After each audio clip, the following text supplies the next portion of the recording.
This is Unit 6, Lesson 6, Solving Polynomials. So what we're going to do today is take everything we've learned before and finalize it. We've looked at solving quadratics, we've looked at factoring quadratics, we've looked at factoring the bigger polynomials using quadratic techniques or using long division or synthetic division to break it down. So we're going to finish up by solving the polynomials using that synthetic division. Now you can use long division to do this. However, we did look and see that synthetic was a lot quicker, so definitely the suggested route to go. All right, so it tells us, it asks us, what do we do when you can't factor polynomial using the strategies we already know? As long as you know one rational factor or zero, you can use synthetic division to find the rest. So our goal is to break our polynomial down until you at least have a quadratic that can either be factored farther, or if it can't, you can use a quadratic formula to solve it. Okay, so our directions say if it's not provided, find one zero or factor by using your calculator or P over Q. We'll come to that later on in the lesson. Then use your synthetic division to break it down, set each factor to zero and solve. And for quadratic factors, use a quad formula or another method, completing a square, whatever. All right, so let's take a look at this first example. Now, when you look at this polynomial, it's an x to the fourth. I will tell you this, it is factorable, so you could just solve it that way. If I did grouping, I'd be able to factor it. But we are going to use the synthetic method just so you can practice what to do in case you weren't going to be able to factor it. But if I did come across this question on a quiz or a test, I probably would say, hey, I could group the first two and the last two and factor and go that route. All right, so I'm given the root of x equals 3, so that's what I'm going to divide by. So I set up my synthetic division box. 1, -3, -4, 12, and 0. Okay, the constant's missing, so you need to put it in there. So then we go through our synthetic division, bring down the 1, oops, multiply by 3, add and I get 0, multiply by 3, add and I get -4, multiply by 3, add and I get 0, multiply by 3, and add. All right, so we got to figure out what we're left with. 0 or remainder, 0 is a constant. This is an x squared, and x cubed. So I'm left with x cubed minus 4x. Okay, remember the directions are to solve. So you want to keep doing synthetic division until you get down to something that you could factor or you could solve as is. I can't solve it right now per se because it's an x cubed. But I can factor that, and we will look at later on in the notes what to do if you did your synthetic division and you couldn't do anything else. We'll talk about how to handle that. But this is factorable. I could pull out an x, leave me with x squared minus 4. All right, now from here I can factor the x squared minus 4 farther, or I could, put that equal to 0 and move the 4 over in square root. It doesn't matter. Okay, oops, that's a plus.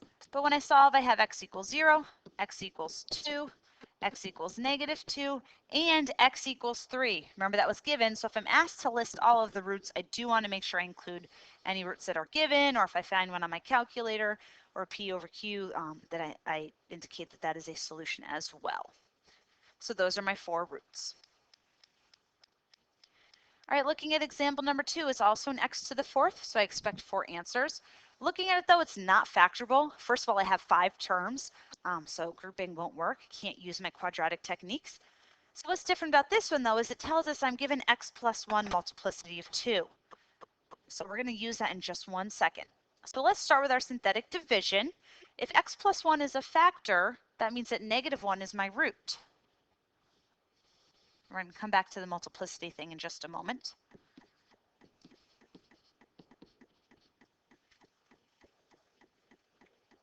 All right, so I start by bringing down the 1, multiply and I get -1, add 6, multiply -6, add -9, multiply +9, add -14, multiply +14, add 0.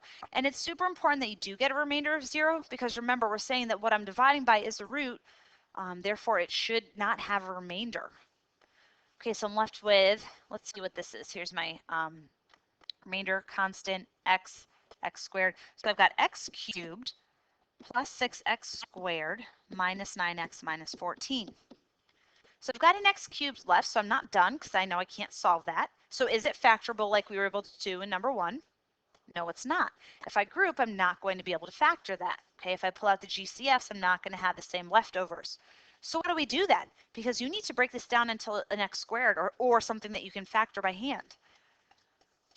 So you want to use given information. We were told that x plus 1 is a multiplicity of 2. That's telling me that there's 2 of those. So we already used one of them up here, so we're going to use the other -1 and do synthetic division again.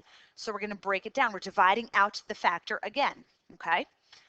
So I use these numbers right here, and we can ignore the 0 because that was the remainder. We don't put that in our synthetic division box. Bring down the 1, -1, 5, -5, -14, +14, 0. All right, so now I've got x squared plus 5x minus 14. Is this factorable? Yes. And even if it wasn't factorable, it's a quadratic, so I could use my quadratic formula to finish solving. It would just mean I have irrational roots, which is fine. Okay, so that factors into +7, -2. So I have x equals -7 and x equals a +2. All right, so then, I don't know, I just put an equal 0 there. All right, so my 4 answers are also including the -1s that I divided by. So those are my 4 solutions. All right, so taking a look at my next one. I'm not given a root. Oh no, what do we do? Well, first let's say, can I factor that? And I can't, because if I were to group, I wouldn't be with the same leftovers. So there is a method by hand I will show you in a bit, but I'm also going to show you how to find it on your calculator. Remember, if we're looking for a root, we're looking for where something's crossing the x-axis. So what we can do is we can go ahead and put this into our y equals. All right, so I'm going to put in the x to the third minus 5x squared minus 2x plus 24. And I'm looking for it crosses the x-axis, so I want to have y equals 0 as a second function. Now if we go to second trace, oh, let's look at the graph first, sorry. All right, I see I have 3 roots, and it looks to me like they are crossing a whole numbers, and that can be the case. You could have all pretty number answers, like rational whole numbers, and not have the cubic be factorable. That's fine. So the calculator is a good checking tool as well. But we do need one rational root. I don't know why I just did that. So we're going to go second trace 5. It doesn't matter which one you pick. So I'm just going to go to the one all the way to the left. Mr. Blinky doesn't end up right on top, so as long as he's close, it will work. All right, so I see a rational root of -2, okay? It does also look like 3 and 4 are the other ones just by looking at it. We could check them, but let's go through and do our division first. So if they are all rational like that, you still do need to show me your division, but like I said, you can check on here to make sure you get the same answers. So we're going to divide by -2. That's our root. We've got 1, -5, -2, and 24. Bring down the 1, multiply, add, multiply, add, multiply, add. All right, so then down to x squared minus 7x plus 12. Is that factorable? Yes. So I have -4, -3. So my solutions are 4 and 3 like I thought. You could have checked that on your calculator. So there are my 3 roots. All right, let's take a look at another example. Okay, same thing. The root is not provided for me, so I need to find it. Okay, so we can use our handy dandy calculator. Type the function in here. X to the third minus 3x squared minus 6x plus 8. Take a look at it. All right, and it does also look like this one gives me pretty numbers. I can just tell because it looks like it's crossing on the dot, but you could always check by doing second trace 5. So let's go ahead and find one of the roots. Doesn't matter which one. It has to be rational though, okay?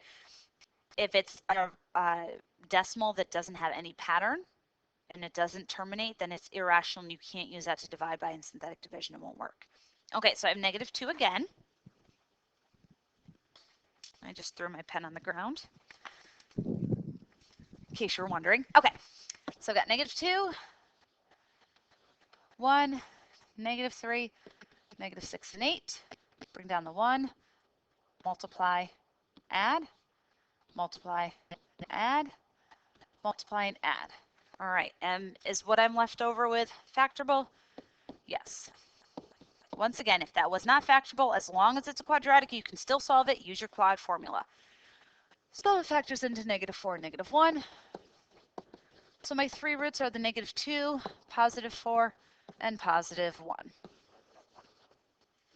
Okay, now as we know, things don't always come out as pretty and easy as that. So let's take a look at our next one. We're going to have a little bit more of a messy graph, I guess we could say. So I've got 10x to the 4th. So while I'm plugging this in, this is a quartic, so we should expect 4 solutions.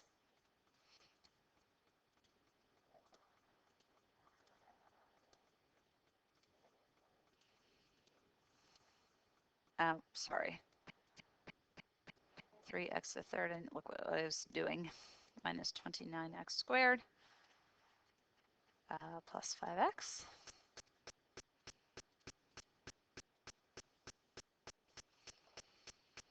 All right, I see all 4 solutions. And it doesn't, if you look at it, doesn't look like anyone's crossing on a whole number.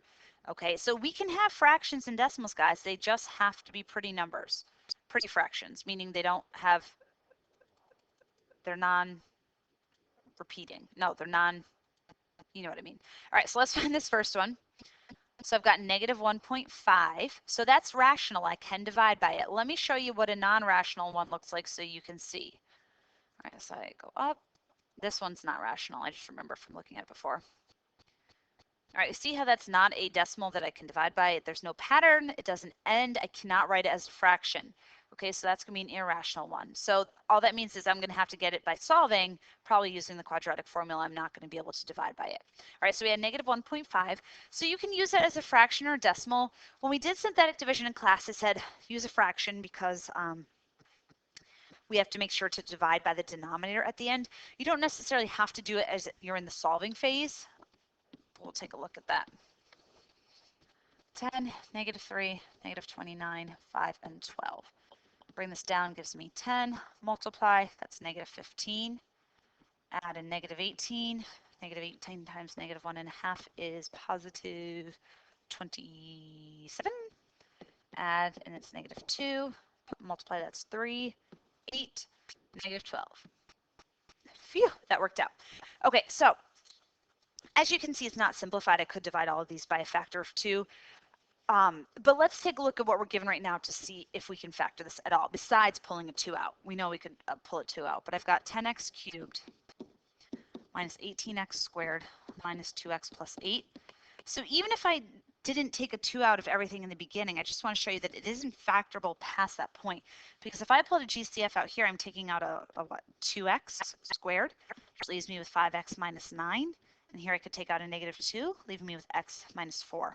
I'm not left with the same leftover, so the point is it's not factorable. And it's not a quadratic, so I can't use my quadratic formula to solve. So what do? Oh, that's right. We find another rational root. So just like that one example where I gave you that multiplicity of 2, if after you divide down, it's not factorable or solvable, meaning you don't have a quadratic, you've got to find another rational root. So we're looking at the same graph as before. The second one we found was irrational, so that won't help. So let's move along on our merry way. And I find the next one is 0.8. Okay, so that is rational, 0.8, which is also 4/5 if I want to think of it as a fraction. So I can just set up my division right from here. Remember, we ignore the remainder from before. Bring down the 10, multiply, I get 8. Add, I get negative 10. Multiply, I have negative 8. Add, I have negative 10. Multiply, I have negative 8. Add 0. Perfect. So I'm left with 10x squared minus 10x plus or minus 10 equals 0. Okay, so then I can solve this. I can go right to the quad formula, or I can factor out that 10 first because I'm going to then be able to work with smaller numbers, which is nice. Not factorable beyond that because there aren't two numbers that multiply to -1 and also add up to -1. That won't work. So if I use my quad formula, I get the opposite of b plus or minus the square root of b squared minus 4 times 1 times negative 1 all over 2 times a. So I have x equals 1 plus or minus the square root of 5 over 2. So that and the 1.5 and the 0.8, those are my 4 solutions. All right, because, oh, that was a negative 1.5. All right, so sometimes after one division, you're going to have to divide again. As long as you have a rational root, you are good. All right, well, what happens if you don't have a calculator and you have to divide? We can do what's called the rational root theorem, okay? This can be a pain, I'm just going to tell you right now. So we have this example that says find all the roots for x cubed plus x squared, blah, blah, blah. I will tell you that one is factorable, so you could do it that way, right? Yeah, x plus 1 plus negative 3. But I'm just going to show you this method. So the rational root theorem, we know that our roots can be rational, irrational, or imaginary. Irrational and imaginary roots always come in pairs. We've talked about that before. The irrationals, and we saw it up top, the 1 plus or minus the square root of 5 over 2. Because of your quadratic formula, because of the plus minus, are coming in pairs. And imaginary, same thing, always come in pairs. So you have to have at least one rational root, okay, for a degree 3, for an odd degree. You don't have to for an even degree, but we're not going to go there this year. All right, so Q-tip. Thinking of the Q-tip. Here's your Q-tip. The Q is the coefficients, the factors, the leading coefficients, and the P is the factors of the constant, Q-tip. So always just go in order from left to right. So what we do is we list all the factors of the leading coefficients. Since the leading coefficient is 1, the factors are positive and negative 1. Since the constant is negative 3, the factors are positive, negative 1, positive, or negative 3. So it's going to be plus or minus any factor. Okay, so then to find possible rational roots to divide by, we take P over Q. So you take both of these numbers divided by that. So positive or negative 3 divided by positive or negative 1 is positive or negative 3, and etc. So then theoretically what you have to do is you have to check each of them using synthetic division to know if it's a possible root. And remember, we said that if there is a remainder, it's not a root, okay? If there is no remainder, then it is. So you would have to go through and check positive 1, negative 1, positive 3, negative 3, and we see that negative 1 works. Now technically you may only need one rational root, so once you get one you could use that to divide by, and as long as you got down to a quadratic or something that's factorable, you're good to go. If what you get down to, like in our last example, we needed a second one, you would have to go back and find a second one, okay? So let's take a look at this. All right, so negative 1 was the only rational root in that example, so blah, blah, blah.